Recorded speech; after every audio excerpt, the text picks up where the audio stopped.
ونعوذ بالله من شرور أنفسنا ومن سيئات أعمالنا من يهده الله فلا مضل له ومن يضلله فلا هادي له ونشهد أن لا إله إلا الله وحده لا شريك له ونشهد أن محمدا عبده ورسوله صلى الله عليه وآله أرسله بالحق بشيرا ونذيرا بين يدي الساعة ومن يطع الله ورسوله فقد رشد ومن يعص الله ورسوله فقد غوى فإنه لا يضر إلا نفسه ولا يضر الله شيئا ونسأل الله ربنا أن يجعلنا ممن يطيعه ويطيع رسوله ويتبع رضوانه ويجتنب سخطه فإنما نحن به وله أما بعد فإن خير الحديث كتاب الله وخير الهدي هدي محمد صلى الله عليه وآله وسلم وشر الأمور محدثاتها وكل محدثة بدعة وكل بدعة ضلالة والضلالة في النار أعوذ بالله من الشيطان الرجيم بسم الله الرحمن الرحيم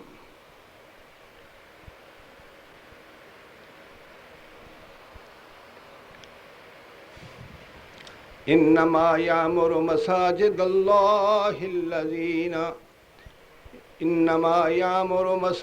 الله من آمن بالله واليوم الآخر وأقام الصلاة وآتى الزكاة ولم يخش إلا الله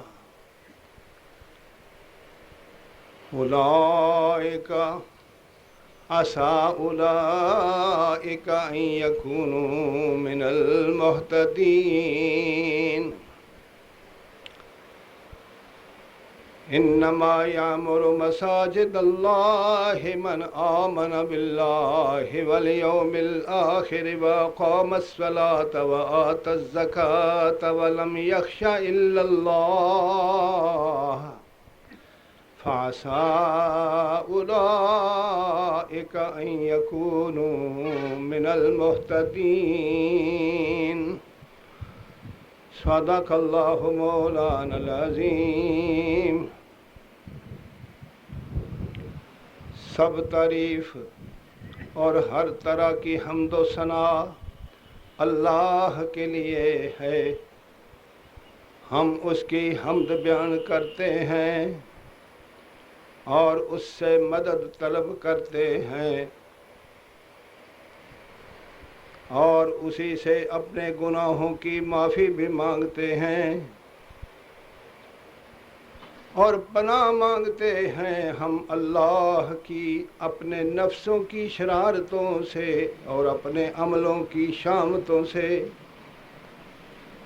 اللہ تعالی جسے ہدایت کر دے اسے کوئی گمراہ کرنے والا نہیں اور جسے اللہ تعالی گمراہ کر دے اسے کوئی ہدایت دینے والا نہیں. اور ہم شہادت دیتے ہیں کہ کوئی عبادت کے لائق نہیں سوا اللہ کے، وہ ایک ہے، اس کا کوئی شریک نہیں۔ اور ہم شہادت دیتے ہیں کہ بے شک محمد اللہ کے بندے ہیں اور اس کے رسول ہیں، صلی اللہ علیہ وآلہ وبارک وسلم۔ بھیجا ان کو رب تعالیٰ نے حق کے ساتھ خوشخبریاں دینے کے لیے اور برے عملوں کے برے نتائج سے ڈرانے کے لیے قیامت سے پہلے، اور جو کوئی اطاعت کرے گا اللہ کی اور اس کے رسول کی، پس وہ بھلائی پائے گا، وہ خیر کو پہنچے گا، اور جو کوئی نافرمانی کرے گا اللہ کی اور اس کے رسول کی، پس وہ گمراہ ہوگا، وہ نامراد رہے گا،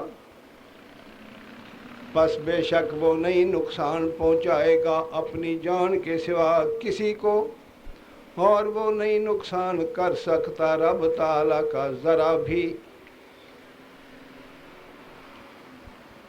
اور ہم سوال کرتے ہیں اللہ سے جو ہمارا رب ہے، یعنی خالق اور مالک ہے، یہ کہ ہمیں بنائے ان لوگوں میں سے جو اس کی اطاعت کرتے ہیں اور اس کے رسول کی اطاعت کرتے ہیں۔ آمین کہہ دو آمین۔ وضو نہیں ٹوٹتا، آمین کہہ دے، سب کہیں آمین۔ یہی تو وہ نعمت ہے، اگر ہمیں مل گئی تو کوئی کمی نہیں رہے گی، نہ دنیا میں نہ کوئی آخرت میں۔ ہم سوال کرتے ہیں اللہ سے جو ہمارا رب ہے، خالق و مالک ہے، یہ کہ ہمیں بنائے ان لوگوں میں سے جو اس کی اطاعت کرتے ہیں اور اس کے رسول کی اطاعت کرتے ہیں۔ آمین۔ اور ہمیں بنائے ان لوگوں میں سے جو اللہ تعالیٰ کی رضامندی تلاش کرتے ہیں اور رب تعالیٰ کی ناراضگی سے بچتے ہیں۔ آمین۔ فَإِنَّمَا نَحْنُ بِهِ وَلَهُ، پس اس کے سوا ہم کچھ نہیں کہ ہم ہر حال میں اللہ کے ساتھ ہیں اور اللہ ہی کی ملکیت ہیں۔ اللہ تعالیٰ کی حمد و ثنا اور اس کے حبیب پر درود و سلام کے بعد یہ حقیقت ہے کہ تمام کلاموں سے بہتر کلام رب تعالیٰ کی کتاب ہے، اور تمام رہنمائیوں سے بہتر رہنمائی محمد رسول اللہ کی ہے صلی اللہ علیہ وسلم۔ اور تمام معاملات میں سب سے بڑھ کر برے وہ ہیں جو دین کے اندر دین کے نام پر دین کا رنگ دے کر دین کی آڑ میں نئے پیدا کیے جائیں، اور دین کے اندر نئی پیدا کی گئی چیزیں انہیں بدعت کہتے ہیں، اور بدعت گمراہی ہے، اور گمراہی جو ہے وہ جہنم میں لے جاتی ہے۔ اللہ تعالیٰ فرما رہے ہیں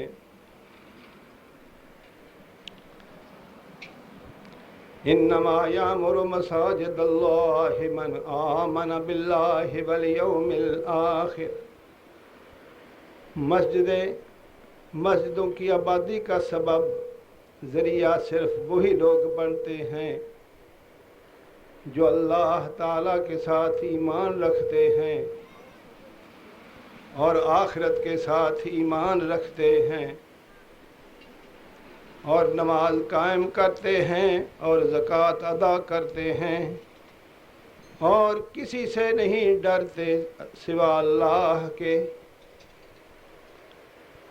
پس قریب ہے، امید ہے کہ یہ لوگ ہدایت پانے والے ہو جائیں۔ صدق اللہ مولانا العظیم۔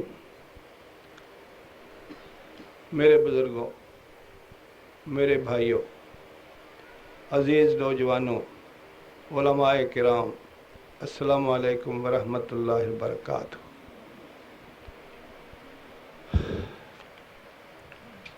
اپنی عمر میں پہلی مرتبہ آپ کی اس سرزمین میں اور اس شہر میں آپ سے مخاطب ہوں۔ چنیوٹ شہر کا نام ہمیشہ سنتے رہے اور یہاں سے گزرتے بھی رہے، لیکن یہاں ٹھہرنے یا کوئی بات کرنے یا سننے کا کبھی موقع نہیں ملا۔ یہ پہلا موقع ہے کہ میرے عزیز قاری محمد ایوب صاحب نے مجھے دعوت دی، بلکہ اصرار کیا۔ اصرار میں اس لیے کہہ رہا ہوں کہ گرمی کا موسم، طبیعت کی کمزوری اور ناسازی اور میری اپنی بے پناہ مصروفیات سرکاری اور غیر سرکاری، وہ مجھے اجازت ہی نہیں دیتی تھی کہ میں آپ کے شہر کے لیے اور اس تقریب مبارک کے لیے کوئی وقت نکال سکوں۔ بہت دوستوں سے معذرت کر کے یہاں پہنچا ہوں۔ آج میرا اسلام آباد میں بھی خطبہ انہوں نے رکھا ہوا ہے۔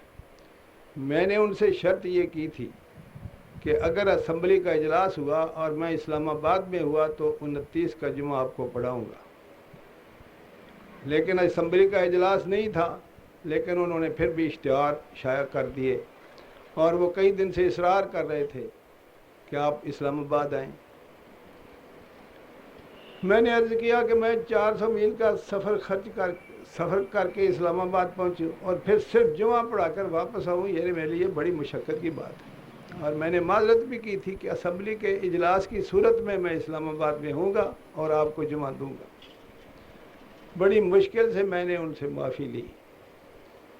اور میرے حلقے میں بھی آج ایک اجتماع تھا، شام کو دعوت تھی، نیا انتخاب ہوا ہے اور بہت سے ممبر جو کامیاب ہوئے ہیں، ان کی خواہش تھی کہ میں ان سے آج شام ایک دعوت میں ملوں۔ ان سے بھی میں نے معذرت کی اور میں یہاں پہنچا ہوں۔ میں شاید آپ کی امیدوں پر پورا نہیں اتر سکوں گا۔ اب میری عمر کا تقاضا ہے، مجھ میں وہ علامہ احسان اللہ ظہیر رحمۃ اللہ علیہ والی شعلہ بیانی نہیں رہی اور نہ قاری عبدالحفیظ والی نغمہ خوانی اور نہ مولوی منظور احمد صاحب جیسی خوش الہانی۔ اب تو آخرت کو یاد کر کے، قبر کو سامنے رکھ کے اور اس وقت کو یاد کر کے جب کہ میں اور آپ سب اللہ تعالیٰ کے حضور پیش ہوں گے، اس وقت کو یاد کر کے چند خشک باتیں آپ کی خدمت میں پیش کروں گا۔ دعا ہے کہ اللہ تعالیٰ ہمارے دلوں کو صاف کرے، خلوص عطا کرے، ہم جو کام کریں اللہ کی رضا کے لیے کریں اور جو کام کریں وہ اس لیے کریں کہ آخرت میں قیامت کے دن وہ ہماری نیکیوں میں شمار ہو۔ اللہ تعالیٰ ہمیں اس کی توفیق دے۔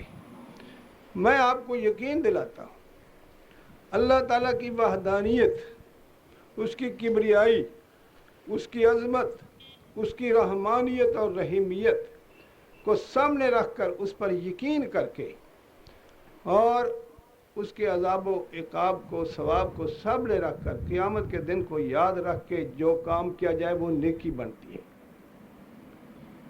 اور جو نیکی اللہ تعالیٰ کو نظر انداز کر کے یا آخرت کو بھول کر نیکی کی جائے وہ نیکی نہیں ہوتی، وہ گناہ ہوتا ہے۔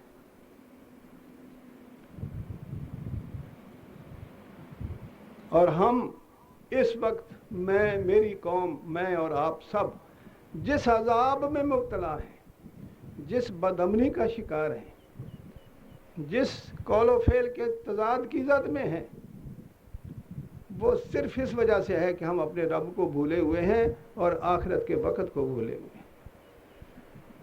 ہمارے نیک کام بھی اس لیے نہیں ہوتے کہ اللہ تعالیٰ کی رضا مقصود ہے، اور نیک کام بھی اس لیے نہیں ہوتے، کم ہوتے ہیں کہ قیامت کو اللہ تعالیٰ اس کا اجر ہمیں دے۔ اگر یہ دو چیزیں ہم سامنے رکھ کر اللہ تعالیٰ پر ایمان لا کر، آخرت پر ایمان لا کر یقین کر کے اگر ہم کام کریں تو پھر اصلاح ہی اصلاح ہوتی جائے، پھر اللہ تعالیٰ کی رحمتیں ہی نازل ہوں، پھر کوئی کمی باقی نہ رہے۔ بھلا ہو ہندوستان کا۔ ایک دفعہ اس نے ہمیں پہلے رب یاد کرایا تھا سن 65 میں، پھر سن 71 میں، 70 میں، اور اس وقت یہ قوم سب کچھ بھول کر ایک ہو گئی تھی۔ اب پھر میں کہتا ہوں کہ بھلا ہو ہندوستان کا جس نے 5 دھماکے کیے اور پھر ہماری قوم کو جھنجھوڑ کر رکھ دیا۔ ہم پھر اللہ تعالیٰ کی طرف مائل ہوئے۔ رات آپ نے وزیر اعظم کی تقریر سنی ہوگی، وہ یقیناً توحید کا پلندہ تھی۔ ہمارے وزیر اعظم نے ایاک نعبد و ایاک نستعین کا حوالہ دیا۔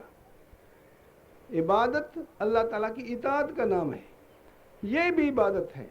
جب آپ باوضو ہو کر پاک صاف کپڑے پہن کر نہا دھو کر سنت کے مطابق ایک اجتماع میں بیٹھے ہیں اللہ تعالیٰ کا ذکر سننے کے لیے، اور اس کے بعد آپ نماز ادا کریں گے، ہاتھ باندھ کر رب تعالیٰ کے سامنے کھڑے ہوں گے، اللہ تعالیٰ کا کلام سنیں گے، رکوع کریں گے، سجدے میں جائیں گے، یہ بھی عبادت ہے۔ لیکن یہ عبادت کا پہلا سبق ہے۔ اصل عبادت وہ ہے جو یہاں سے فارغ ہو کر ہم اپنے کاروبار میں جائیں گے اور پھر اللہ تعالیٰ کے احکام کا، اللہ تعالیٰ کے رسول کے احکام کا خیال کریں گے اور ان پر عمل کریں گے۔ ہمارے قول میں صداقت ہوگی، ہمارے فعل میں، عمل میں دیانت ہوگی، ہمارے برتاؤ میں ایک دوسرے کے ساتھ سلوک ہوگا، ہم ایمانداری سے اپنی روزی کمائیں گے اور اپنے کاروبار کریں گے۔ اصل اس عبادت کا مقصد اور ماحصل وہ ہے۔ اللہ تعالیٰ ہمارے اخلاق اور اعمال کو درست کرے۔ میرے عزیزوں اور بزرگوں، یہ خطبہ جو میں نے آپ کے سامنے تلاوت کیا اور اس کا ترجمہ کیا، ہماری عادت ہو گئی کہ ہم خطبہ سنتے ہیں یہ سمجھ کر کہ یہ تو رسمی عبارت ہے، امام نے پڑھنی ہی ہے۔ اس کے بعد جب امام خطیب یا مقرر بات کرتا ہے تو پھر ہم کان لگا کر سنتے ہیں کہ یہ کہاں سے بولتا ہے، کیسا بولتا ہے، کتنے لطائف ہیں، کتنے ظرائف ہیں، کتنے شعر ہیں، کتنا گانا ہے، پھر ہم اس طرف توجہ کرتے ہیں۔ حقیقت میں یہ خطبہ مکمل نصیحت ہے، مکمل خطبہ ہے، مکمل واعظ ہے، اور اس کے بعد اگر ہم اس کے معنی سمجھیں تو اس کے بعد کسی اور نئی بات کہنے کی ضرورت نہیں۔ سب سے پہلے اللہ تعالیٰ پر اظہار ایمان ہے۔ ہم اپنے رب کو رب سمجھ کر، اپنا خالق سمجھ کر، اپنا روزی رساں سمجھ کر، ہمیں ہر نعمت عطا کرنے والا، ہماری ہر ضرورت پوری کرنے والا سمجھ کر ہم اس کی حمد بیان کریں، اس کی تعریف کریں۔ اس کے بعد اگر کوئی کمی محسوس کرتے ہیں تو اس سے مدد مانگیں، اور کمی بھی اگر کوئی ہے، ہماری اللہ تعالیٰ کی مہربانی میں کوئی کمی ہے، ہم پر اللہ کی رحمت میں کوئی کمی ہے تو وہ ہمارے گناہوں کی وجہ سے ہے، اس کے بعد ہم اس سے اپنے گناہوں کی معافی مانگیں۔ اور اللہ تعالیٰ سے گناہ کی معافی مانگنا یہ اللہ تعالیٰ کی رحمتوں کا سبب ہے۔ تو یہ خطبہ الحمدللہ نحمدہ ونستعینہ ونستغفرہ، میں نے اس کا ترجمہ اس لیے کیا تاکہ ہمیں پتہ چلے کہ یہ رسمی الفاظ نہیں ہیں ادا کرنے کے لیے، یہ ایک واعظ ہے، ایک نصیحت ہے، اور ہادی برحق محمد رسول اللہ صلی اللہ علیہ وسلم کے دل سے نکلی ہوئی بات ہے۔ اللہ تعالیٰ توفیق دے کہ یہ باتیں ہمارے بھی دل تک پہنچیں، ہمیں پتہ چلے یہ وقت بے حد قیمتی ہے۔ یہ جو وقت گزرتا ہے اس کے بعد وہ وقت نہیں آتا، جو منٹ گزر جاتا ہے اس کے بعد وہ منٹ نہیں آئے گا، جو سانس نکل جاتا ہے اس کے بعد وہ وقت نہیں آئے گا۔ یہ بے حد قیمتی وقت ہے، یہ زندگی بڑی قیمتی ہے۔ اللہ تعالیٰ اس زندگی کی قیمت کی قدر ہمارے دل میں بٹھائے، ہم ان اوقات کو غنیمت سمجھیں اور اپنی آخرت کے لیے کام کریں۔ پھر کیا ہوگا؟ دنیا بھی پھر ہماری ہے۔ یہ دنیا اللہ تعالیٰ نے کافروں کے لیے پیدا نہیں کی، قل من حرم زینۃ اللہ التی اخرج لعباده والطیبات من الرزق قل هي للذین آمنوا فی الحیاۃ الدنیا خالصۃ یوم القیامہ۔ یہ دنیا کی زیب و زینت، یہاں کی لذتیں، یہاں کی نعمتیں جو ہیں، یہ اللہ تعالیٰ نے مومنوں کے لیے پیدا کی ہیں، یہ مومنوں کے لیے ہیں دنیا کی زندگی میں۔ لیکن دنیا میں تو پھر کافر ہم سے زیادہ فائدہ اٹھا جاتے ہیں، جو اللہ تعالیٰ کے اصولوں کو، اللہ کے احکام کو نہیں مانتے، وہ ہم سے زیادہ دنیا کی عیشیں لوٹ جاتے ہیں، اس لیے کہ یہاں ہم ملے جلے رہتے ہیں، اللہ والے بھی اور رب تعالیٰ کو نہ ماننے والے بھی، نیکوکار بھی بدکار بھی، سب اکٹھے رہتے ہیں۔ یہاں تمیز مشکل ہے۔ دنیا اللہ نے ایمان والوں کے لیے پیدا کی ہے، یہاں کی نعمتیں ایمان والوں کے لیے ہے، یہاں کی عزت ایمان والوں کے لیے ہے، یہاں کا اقتدار ایمان والوں کے لیے ہے، ان لوگوں کے لیے ہے جو اللہ تعالیٰ کو واحد حکمران مانتے ہیں اور اللہ کے سامنے کسی کو کچھ نہیں سمجھتے۔ یہ دنیا ان کے لیے ہے۔ قولوا لا الہ الا اللہ تفلحوا، قولوا لا الہ الا اللہ تملکوا العرب والعجم۔ یہ محمد رسول اللہ کا فرمان برحق ہے کہ نہیں ہے؟ یہ اللہ والوں کے لیے ہے، یہاں کی حکمرانی بھی ان لوگوں کے لیے ہے جو اللہ تعالیٰ کے حکم کو اپنے اوپر وارد کرتے ہیں، ان کے لیے ہے۔ لیکن چونکہ نیک بد، اچھے برے سب مل جل کر رہتے ہیں، یہاں کوئی فیصلہ کن طاقت نہیں ہے جو ان کو الگ الگ کر دے، اس لیے وہ جو غیر مسلم ہیں وہ زیادہ فائدہ اٹھا جاتے ہیں۔ اس کی مثال ایسے ہے، بات لمبی نہ ہو جائے، جیسے جنگل میں ایک کوٹھا ہے، اس کا ایک دروازہ ہے،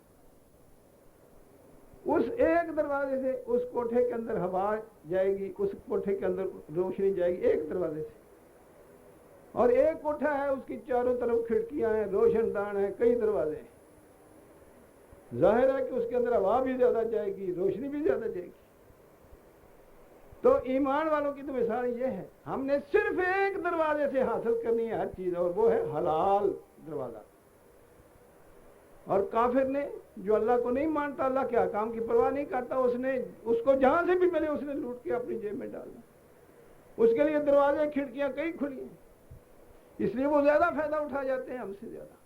لیکن دنیا ہے یہ اللہ والوں کے لیے، اور جب قیامت آئے گی، جب فیصلہ ہو جائے گا، بمتاز اليوم ایھا المجرمون، اے گناہ گارو، اے فسادیو، اے بدکارو، تخریب کارو، الگ ہو جاؤ۔ الگ ہو جائیں گے، اللہ والے الگ ہو جائیں گے، پھر وہ جنت میں جائیں گے، پھر جنت کی نعمتیں صرف اللہ والوں کے لیے ہوں گی، خالصۃ یوم القیامہ۔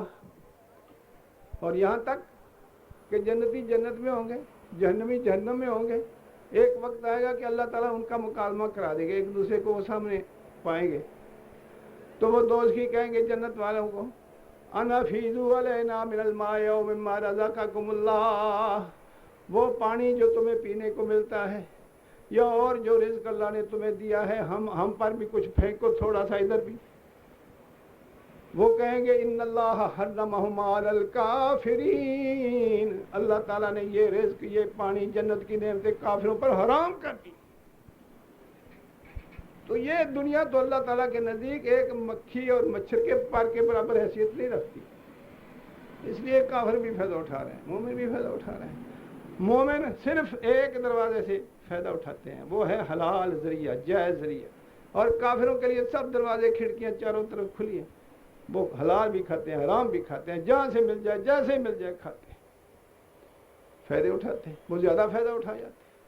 لیکن ہے یہ صرف ایمان والوں کے لیے۔ اللہ تعالی ہم سب کو ایمان بخشے۔ یہ وہ باتیں ہیں جو ہمیں یاد رکھنی چاہیے۔ ہم اگر اللہ کے بندے بنیں تو یہ دنیا بھی ہماری ہے، آخرت بھی ہماری ہے۔ اللہ تعالیٰ دونوں جہان کا بادشاہ ہے۔ مومنوں کے لیے صرف وعدہ حور ہی نہیں ہے، دنیا کا بھی وعدہ مومنوں کے لیے ہے، آخرت کا بھی وعدہ مومنوں کے لیے ہے۔ الا ان اولیاء اللہ لا خوف علیہم ولا هم يحزنون الذین آمنوا وكانوا يتقون لہم البشریٰ فی الحیات الدنیا و فی الآخرہ، ایمان والوں کے لیے خوشخبریاں ہیں دنیا میں بھی اور آخرت میں بھی، بشرطے کہ اللہ تعالیٰ پر ایمان ہو۔ ایمان کس چیز کا نام ہے؟ اس یقین کا نام ہے جو اللہ تعالیٰ کی رسول کی باتوں پر جو یقین مومن کرتا ہے، اس کا نام ہے ایمان۔ کفر کیا ہے؟ اللہ کی باتوں کو سچ نہ سمجھنا، ان پر یقین نہ کرنا، شاید ہوگا کہ نہیں ہوگا۔ مثلا یہ جان مٹھا اگلا کس نے ڈٹھا، یہ بھی کفر کا کلمہ ہے۔ اللہ تعالیٰ معاف کرے، ہم سادگی سے کہہ جاتے ہیں۔ یقین کرنا رب تعالیٰ پر، خالق کائنات پر ایمان لانا، اور آخرت پر یقین کرنا، روز جزا پر، اور اللہ تعالیٰ پر یقین کر کے جو عمل کیا جائے گا اللہ سے اجر لینے کے لیے وہ نیکی بنے گا، اور جو عمل کیا جائے گا بے شک نیک ہو، حج کیوں نہ ہو، نماز کیوں نہ ہو، جہاد کیوں نہ ہو، صدقہ خیرات کیوں نہ ہو، تلاوت قرآن کیوں نہ ہو، جو بھی بڑے سے بڑا نیک عمل جسے آپ شمار کرتے ہیں، اگر وہ اللہ کو راضی کرنے کے لیے نہ ہو، اللہ تعالیٰ سے اجر لینے کے لیے نہ ہو، اس غرض کے لیے نہ ہو، تو وہ نیکی نہیں۔ پتہ ہے قیامت کے دن آئیں گے، حساب ہوگا، سب کو پیش ہونا ہوگا۔ اللہ تعالیٰ پوچھے گا زندگی کہاں گزاری تھی؟ کہے گا میں نے اللہ علم حاصل کیا، لوگوں کو علم پڑھایا۔ اللہ تعالیٰ فرماتے ہیں کذبتا، جھوٹ بولتا ہے،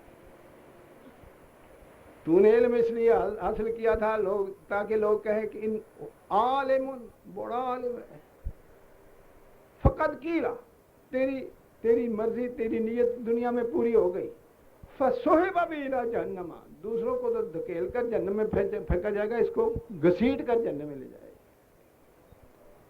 ایک آئے گا، وہ کہے گا اللہ میں نے قرآن پڑھا، لوگوں کو قرآن پڑھایا اور ساری زندگی اس میں صرف کر دی۔ اللہ تعالیٰ فرمائیں گے کذبتا، جھوٹ بولتا ہے، تو نے اس لیے قرآن پڑھا لے یقال انک قاری، تاکہ لوگ کہیں کہ بڑا قاری ہے، بڑا قاری، فقط کیلا، لوگوں نے کہہ دیا، قاری ہوتی پھرتی تھی دنیا میں، تو وہ جو تیرا مقصد یا تیری نیت تھی وہ پوری ہو گئی، تجھے تیرا اجر دنیا میں مل گیا، اس کو بھی گھسیٹ کر جہنم میں پھینکا جائے گا۔ اسی طرح عالم کو، اسی طرح ایک مجاہد کو کہے گا اللہ میں نے ساری اپنا مال اور جان بھی تیرے راہ میں قربان کر دی۔ فرمائیں گے کذبتا، جھوٹ بول رہا ہے، تو نے اس لیے جنگ لڑی تھی میرے راہ میں، لے یقال انک شجاع، تاکہ لوگ کہیں کہ بڑا بہادر ہے، کمال کر دیا، فقط کیلا، لوگوں نے کہہ دیا تیری نیت دنیا میں پوری ہو گئی، اس کو بھی گھسیٹ کر ایسے بہادر کو، ایسے غازی کو جہنم میں بھیجا جائے گا۔ اللہ تعالیٰ معاف کرے۔ اس لیے ضرورت ہے کہ ہم اپنی نیتوں کو خلوص دیں، اللہ تعالیٰ ہماری نیتوں کو خالص کرے، نماز پڑھیں، جمعہ پڑھیں، مدرسے قائم کریں، مسجدیں بنائیں۔ اللہ تعالیٰ ہمیں توفیق دے کہ یہ سب کچھ اللہ کی رضا کے لیے، اللہ تعالیٰ کا دین لوگوں تک پہنچانے کے لیے اور آخرت کو اجر و ثواب لینے کے لیے یہ سارے کام ہم کریں۔ اللہ تعالیٰ ہمیں خلوص دے، اور اگر ہم میں خلوص ہو تو پتہ کیا ہو، پھر فرقہ بندی نہیں ہوگی، پھر لڑائیاں جھگڑے نہیں ہوں گے۔ یہ محافظ جو ہے بیٹھے بیچارے، وہ بیٹھے کس لیے آئے ہیں؟ یہ شرعوں کی بات نہیں ہے، پورے مسلمان قوم کے لیے کہ ہم اللہ کی عبادت کے لیے جمع ہوں اور ہمارے محافظ جو ہیں وہ مصیبت میں کھڑے ہوں، اور مسلمانوں کا ملک ہو، مسلمان بستے ہوں، ہر جگہ اذانیں ہو رہی ہوں، خطبے دیے جا رہے ہوں، نمازیں پڑھی جا رہی ہوں، اور پھر خطرہ یہ ہو کہ کہیں سے حملہ نہ ہو جائے۔ یہ کس لیے ہے؟ اس لیے کہ وہ خلوص ہمارے اندر نہیں رہا۔ ایک شخص نے بڑی عمدہ بات کہی، ہماری عادت ہے، ہمارے علماء کی عادت ہے، اور خاص طور پر میں تو اپنی جماعت، اپنے اہل حدیث بھائیوں سے کہا کرتا ہوں کہ تم نے خام خواہ لوگوں کو اپنا دشمن بنا رکھا، حالانکہ ہمیں ہر کام اللہ کی رضا کے لیے کرنا چاہیے۔ کتنی عمدہ بات کہی ایک عارف نے، اس نے کہا کہ اگر اندھیرا ہے، اندھیرے کو دور کرنا ہے تو اندھیرے کو گالیاں نہ دو، اندھیرے کو ڈنڈے مار کر تم نہیں بکھا سکتے، تم وہاں چراغ جلا دو، روشنی آئے گی، اندھیرا خود بخود چلا جائے گا۔ میرا تجربہ ہے، میں نے سیاست میں بھی حصہ لیا ہے، اسمبلی میں بھی میں نے 10 سال گزارے، اور وعظ و تبلیغ کے میدان میں بھی عمر گزر گئی۔ میری عمر اس وقت 77 سال ہے، اور میں نے 17 سال کی عمر سے یہ کام شروع کیا، اللہ کی رضا کے لیے کیا، کبھی روٹی کمانے کے لیے، پیسہ حاصل کرنے کے لیے کبھی نہیں کیا، کبھی اللہ کے حکم سے دنیا کا کام نہیں کیا۔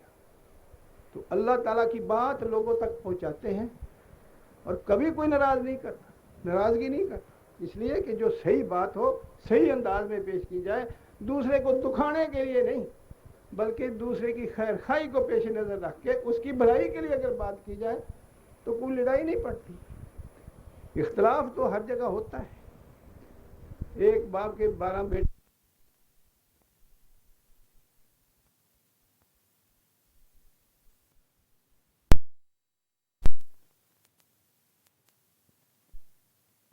اللہ تعالیٰ مسلمانوں کو ہدایت دے۔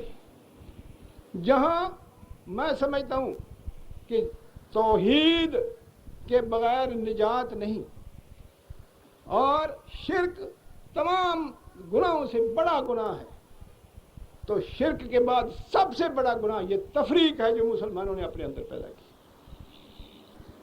اگر اللہ کی بات، رسول کی بات، اس پر عمل کیا جائے، اللہ کی بات اور رسول کی بات اسی صورت میں جس طرح اللہ اور اس کے رسول نے فرمائی ہے لوگوں تک پیش کی جائے، کوئی لڑائی نہیں پڑتی۔ جب دلوں کی بڑھاس نکالی جائے، اپنے غصے نکالے جائیں، اور اللہ کی بات کو اپنا ذاتی منفعت بنا لیا جائے، پھر لڑائی پڑ جاتی ہے۔ اللہ تعالی ہم سب کو ہدایت دے۔ یہ مسجدیں، یہ خطبہ آج کا مجھے بتایا گیا کہ یہ اس مسجد کی گویا کہ بنیاد رکھنے کے لیے آج یہاں جمعہ کی ابتدا کی گئی۔ اللہ تعالیٰ اس مسجد کو اور یہاں نماز پڑھنے والوں کی نمازیں قبول فرمائے، اور اللہ تعالیٰ ہمیں خلوص دے کہ یہ اللہ کی رضا کے لیے، اللہ کا دین لوگوں تک پہنچانے کے لیے یہ مقام جو ہے وہ اپنا فرض ادا کر سکے۔ اللہ تعالیٰ اس کی توفیق دے۔ میں دعا کرتا ہوں، یہ مسجدیں یہ مسلمانوں کی اجتماعیت کی علامت ہے کہ اللہ کی عبادت کرو اور اکٹھے ہو کر کرو۔ مسجد کے قریب اگر کوئی شخص اپنے گھر میں نماز پڑھتا ہے، اذان سن کر مسجد میں نہیں آتا، تو اللہ تعالیٰ کے رسول نے فرمایا لا صلاۃ لجار المسجد الا فی المسجد، ایسے آدمی کی نماز نہیں ہوتی۔ یعنی اسلام جو ہے اس کا فلسفہ یہ ہے کہ عبادت اللہ کی ہو اور سب مسلمان زیادہ سے زیادہ مل کر کریں۔ اگر ایک شخص گھر میں نماز پڑھتا ہے